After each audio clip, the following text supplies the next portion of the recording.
자, 이어서 38번부터 풀이 이어갑니다. 가에 들어갈 내용으로 옳은 것은 그랬어요. 항일 독립운동인데 1910년대야. 일단 첫 번째 1910년대라는 거. 그리고 또 하나 중요한 게 국내 항일 독립 운동이에요.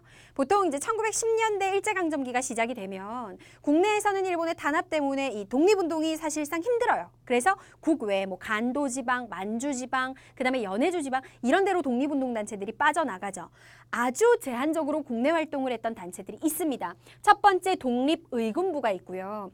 이 부분 같은 경우에는 자세히 공부해야 되는 게 아니라 그냥 보통 공부할 때 단순하게 1910년대 국내 독립의군부 대한광복회 요 정도만 사실 공부하면 되는 거예요. 그 정도 공부한 친구들은 그러면 가의 답을 너무 쉽게 찾을 수 있겠죠. 대한광복회가 나오겠네 라고 짐작할 수 있습니다. 그러면 일단 박상진 등이 대한광복회를 조직했다. 대한광복회 보고 답을 찾으시면 되고 나머지들 한번 보도록 할게요. 이상설 등이 권업회를 결성했다. 권업회는 1910년대에 저기 러시아 땅 연해주에 신안촌이라고 우리 민족들 모여 사는 지역이 있었잖아요. 여기서 만들어진 독립운동 단체고요. 자, 그 다음에 3번 이회영. 너무 유명하죠. 이회영. 어마어마한 거부였는데 독립운동의 전 재산을 이 형제들이 다 썼지. 이회영 등이 신흥강습소를 설립했다. 신흥강습소도 대표적인 독립운동 단체고 1910년대는 맞는데 요건 어디야? 간도 중에서도 서간도. 대한독립군이 봉오동에서 승리했다. 홍범도가 대한독립군을 이끌고 봉오동 전투에서 승리한 게 우리가 일본을 상대로 한 첫 승리였잖아요. 이게 1920년 6월이고 그 다음에 너무 유명한 청산리 대첩이 1920년 10월이죠. 다음 대한인국민회가 대조선국민군단을 운영했다. 우리나라 사람들이 사탕수수 농장에 속아가지고 굉장히 많이 가잖아요. 그래서 강제노동에 시달렸는데 그 사람들이 가장 많이 있었던 미국 땅 하와이. 하와이에서 1914년에 만들어진 단체가 대조선 국민군단이에요. 자, 그래서 우리가 찾는 정답은 2번. 다음 가상뉴스 보도 이후에 전개된 사실로 옳은 것은 대군주 폐하께서 일본의 감시를 피해 러시아 공사관으로 거처를 옮기셨습니다. 너무 유명한 사건이야. 고종이 러시아 공사관으로 처소를 옮긴 거. 1896년에 가셨다가 1897년에 돌아와서 대한제국을 선포를 한 거죠. 자, 그러면 요 아관파천 이후에 전개된 사실을 찾아라 그랬어요. 갑니다. 제물포조약이 체결되었다. 이모군란의 결과가 제물포조약이잖아. 제물포조약이면 이모군란의 결과니까 1882년이죠.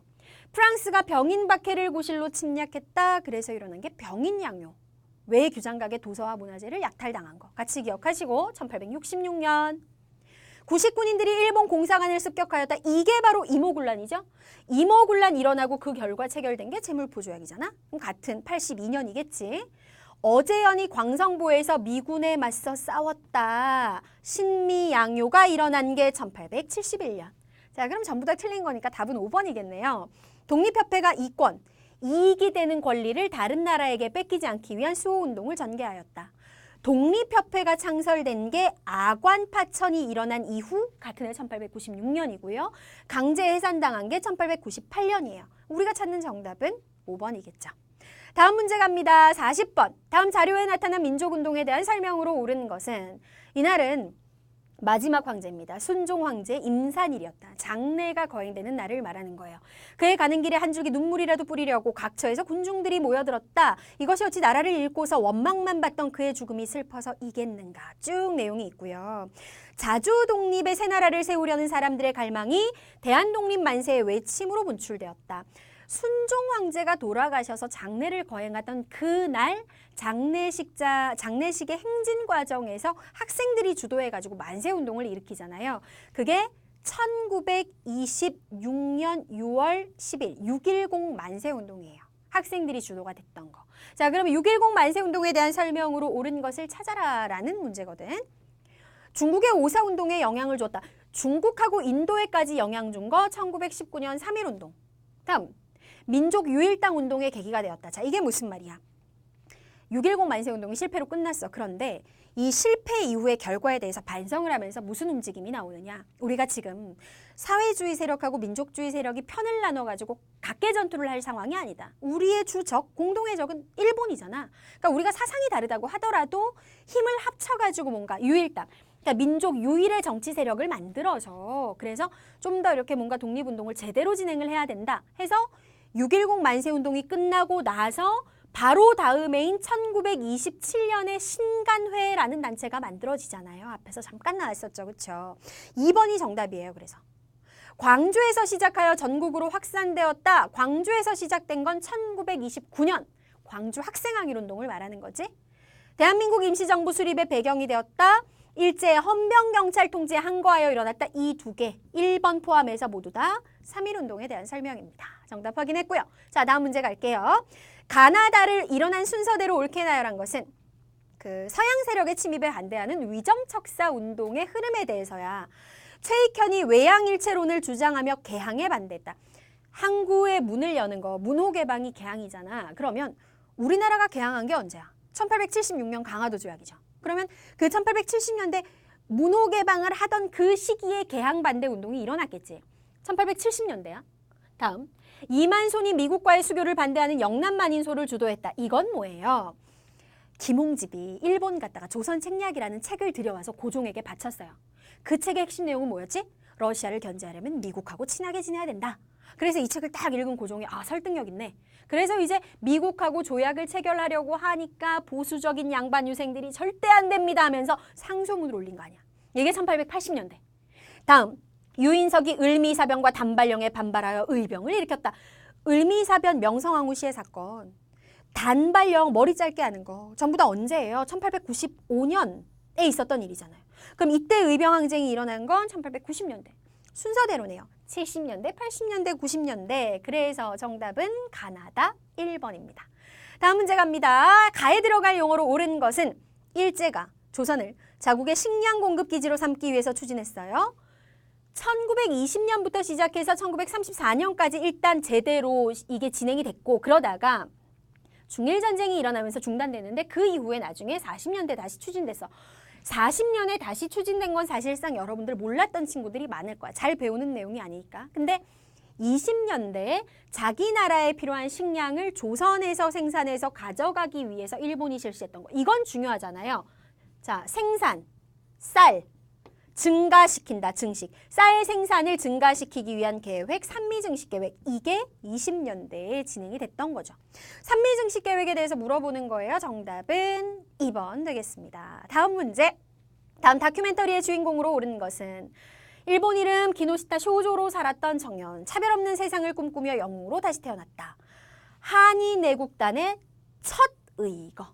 김구 선생이 이 대한민국에 우리 임시정부 활동이 좀 침체됐는데 활력을 불어넣어 보고자 의거 활동을 하는 단체를 만들죠. 1931년에 김구 선생이 만든 단체가 한인애국단이었고 한인애국단 소속의 인물 하면 여러분 너무나 유명한 이봉창과 윤봉길 당연히 기억해야 돼.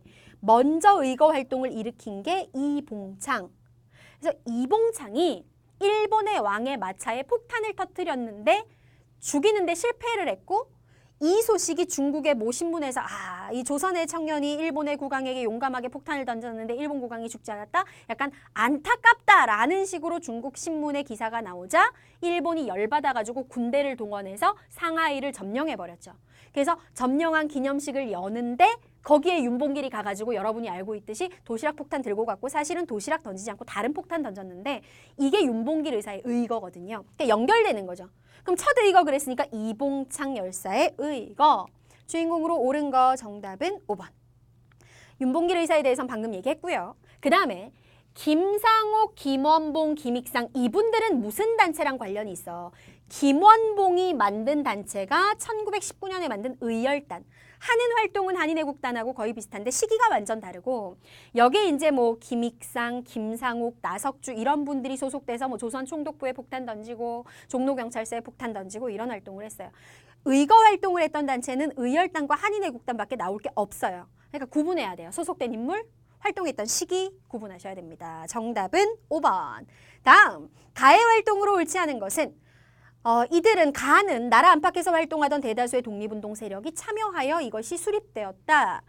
최초의 민주공화제 정부였는데 입법기구인 임시의정원, 행정기구인 국무원, 사법기구인 법원의 삼권분립체제도 갖추고 있었다. 이는 우리나라가 국민이 주인인 민국으로 새롭게 출범했음을 의미한다. 오늘날의 대한민국 헌법은 그 법통을 계승한다고 명시하고 있다. 우리나라 헌법 전문에 보면은 대한민국 임시정부의 법통을 계승하고 이렇게 나와 있죠.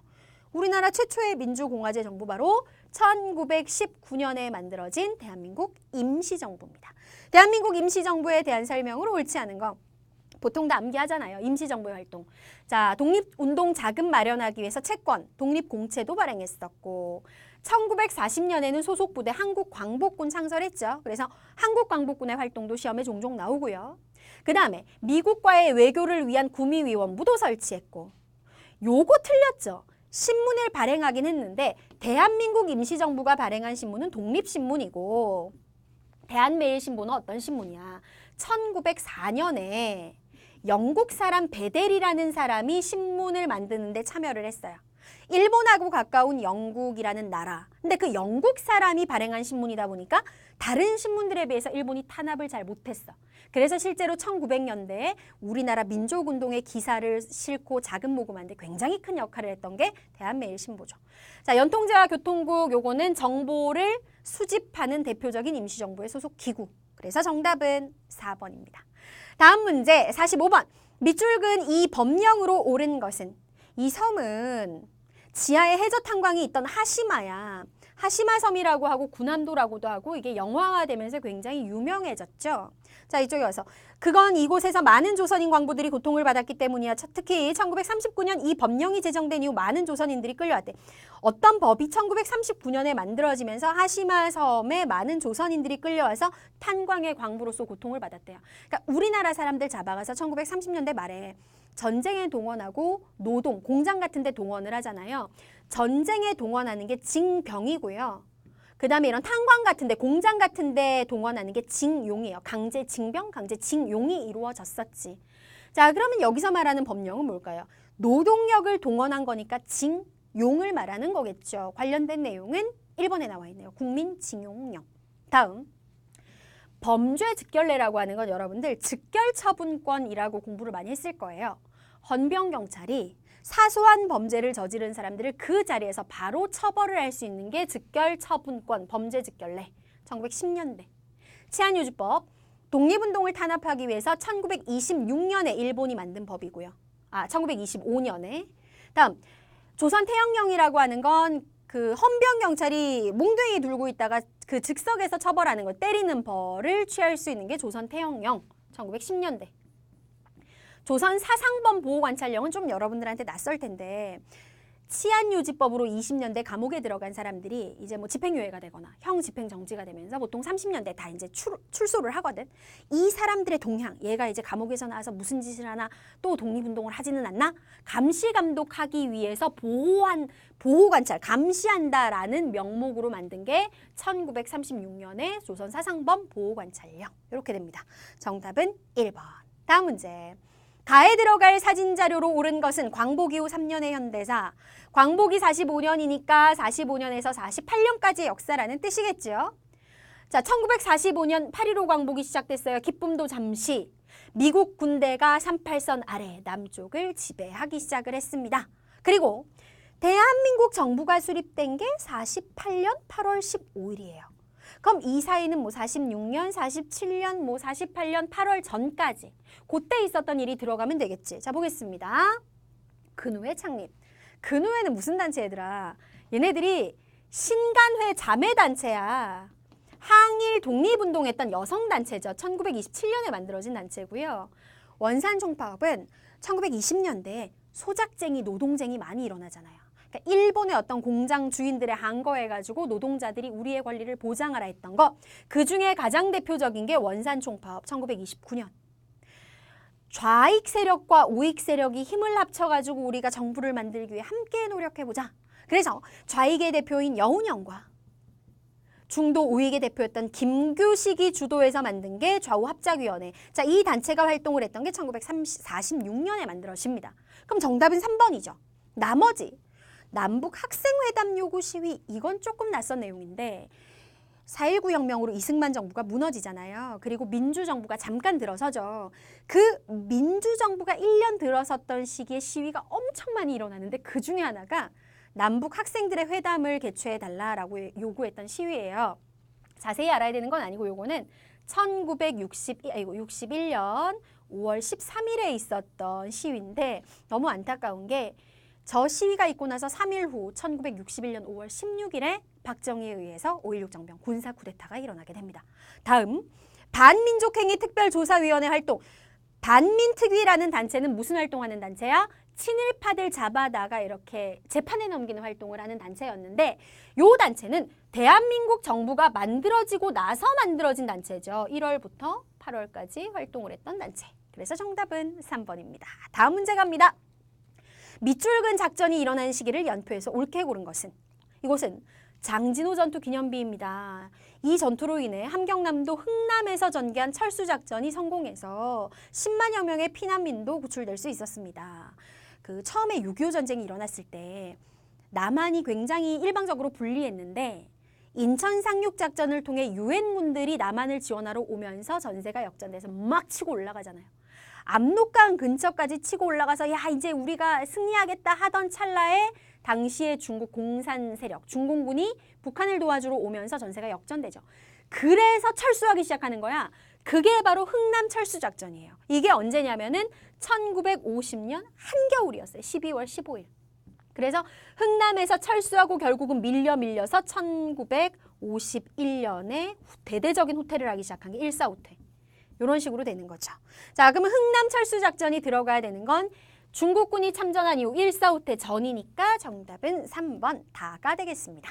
자, 다음 문제. 밑줄근 정부식의 경제 상황으로 옳은 것은? 자, 이제 현대사로 넘어가는데요. 현대사는 항상 대통령별로 구분하는 게 중요해요. 어떤 주요한 사건이 어느 대통령식이 어느 정부 때인가. 자, 가볼게요. 독일로 간 한국 노동자들. 경제개발 5개년 계획 추진을 위해 외화가 필요했던 정부는 독일과 협정을 체결해 광부를 파견했습니다. 또한 광부뿐 아니라 많은 간호사도 고국을 떠나 독일로 건너갔습니다. 일단 경제개발 5개년 계획이 1차, 2차, 3차, 4차가 모두 다 박정희 정부.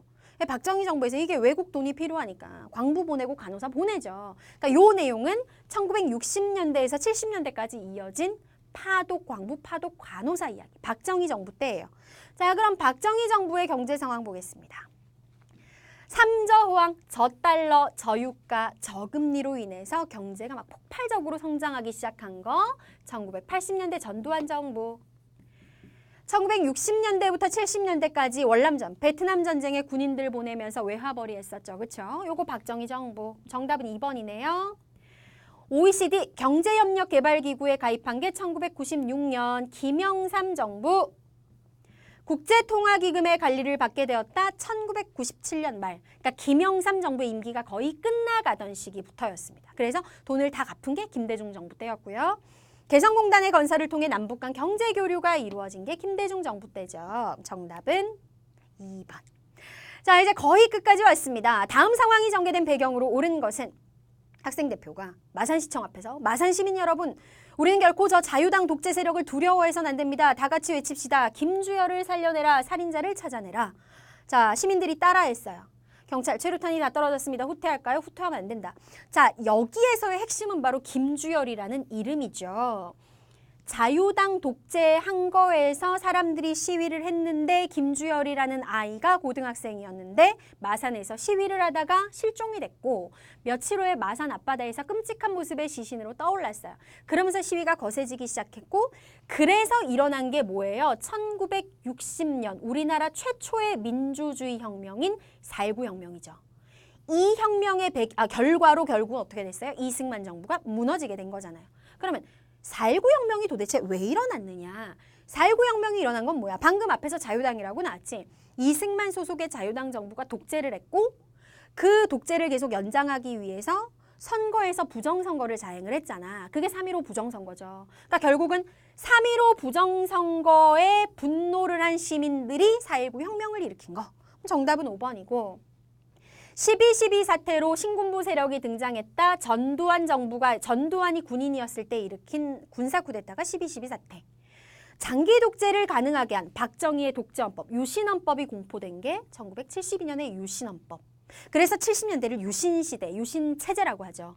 다음, 계엄군의 무력 진압으로 광주 시민들이 희생됐다. 1980년 5.18 민주화 운동 말하는 거고 직선제 요구를 거부하는 4.13 호원 조치. 기존의 헌법을 그대로 수호하겠다라는 4.13 호원 조치가 발표된 게 1987년.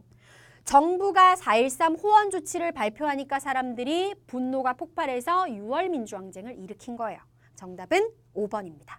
자, 마지막 문제. 밑줄 그은 노력의 내용으로 옳은 것은 김대중 대통령 노벨 평화상 수상. 우리나라에서 유일하게 노벨상을 수상하신 분이죠. 노르웨이 오슬로에서 김대중 대통령이 한국인 최초로 노벨 평화상을 수상하였다. 쭉 내려와서 자, 밑줄 그은 노력 여기 있잖아요. 노벨상을 왜 받았느냐 하면은 한반도의 평화와 화해를 위해 노력을 했다. 김대중 정부가 결국은 남북 간의 사이, 남북 간의 화해 모드를 조성을 해서 노벨 평화상을 받게 됐다는 거잖아. 어떤 노력이 있느냐 하는 거야. 자, 보겠습니다. 이거 여러분들 북한과의 관계 개선에서 나오는 거 가장 힘들어하는 건데 남북조절위원회. 그 다음에 또 뭐 있어요? 남북한 유엔 동시 가입, 남북기본합의서, 6.15 남북공동선언. 전부 다 시험에 잘 나오는 거죠. 자, 이 중에서 제1차 남북 정상회담을 개최하고 그 결과를 발표한 6.15 남북공동선언. 이게 2000년이잖아. 김대중 정부 때의 성과가 바로 이거예요. 정답은 4번이고요. 남북한 유엔 동시 가입, 남북 기본합의서 채택, 한반도 비핵화 공동선언 2번, 3번, 5번은 모두 노태우 정부에서 있었던 거죠. 첫 번째 나오는 남북조절위원회를 설치한 건 박정희 정부에서 실시한 내용. 기본적인 것들만 알아두시면 되겠습니다. 정답은 4번이었어요. 자, 이렇게 해서 37회 풀이를 끝내도록 하고요. 문제 잘 풀어보시고 이해 안 되는 건 반드시 질문하시고요. 복습 잘 하시고요. 자, 시험 잘 치르시고 저는 다음 38회 해설 특강으로 다시 찾아오겠습니다.